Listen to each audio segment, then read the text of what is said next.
আপনি নিশ্চয়ই ট্রেনে চড়েছেন। কত গতিবেগে ছুটেছে সেই ট্রেন? ঘন্টায় ১০০ কিংবা ১৫০ কিলোমিটার। যোগাযোগের একটি বিরাট বড় মাধ্যম হলো ট্রেন পরিষেবা। সারা বিশ্বজুড়ে নানা রকমের ট্রেন চলে। তা সে ভারত বাংলাদেশের লোকাল কিংবা এক্সপ্রেস ট্রেন হোক, অথবা চীন ও জাপানের বুলেট ট্রেন। দুনিয়া জুড়ে চলে নানা রকমের ট্রেন।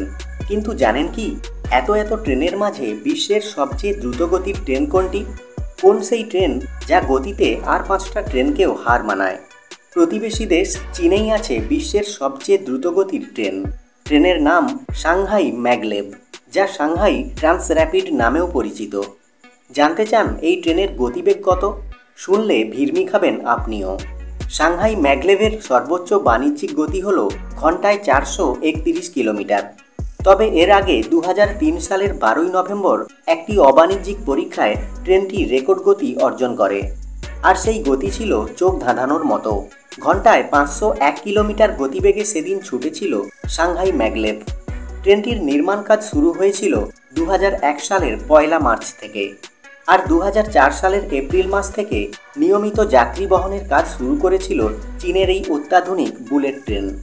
সাংহাই ম্যাগলেভের দৈর্ঘ্য ১৫৩ মিটার, প্রস্থ ৩.৭ মিটার এবং উচ্চতা ৪.২ মিটার। ফার্স্ট, সেকেন্ড ও থার্ড ক্লাস মিলিয়ে মোট ৫৭৪ জন যাত্রী বসার ব্যবস্থাও রয়েছে এই ট্রেনে। ট্রেনটি সাংহাই শহরে এমন একটি লাইনের ওপর দিয়ে চলে যা চৌম্বক ক্ষেত্রের সাহায্যে ট্রেনটিকে ভাসিয়ে নিয়ে যায়।